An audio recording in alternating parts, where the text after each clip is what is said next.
இன்னிசை பாடி வரும் இளம் காற்றுக்கு உருவமில்லை. காற்றலை இல்லை என்றால் ஒரு பாட்டொலி கேட்பதில்லை. ஒரு கானம் வருகையில் உள்ளம் கொள்ளை போகுதே, ஆனால் காற்றின் முகவரி கண்கள் அறிவதில்லையே.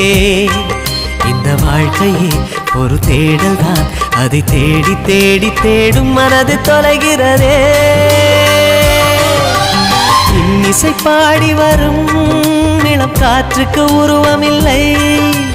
காற்றலை இல்லை என்றால் ஒரு பாட்டொலி கேட்பதில்லை.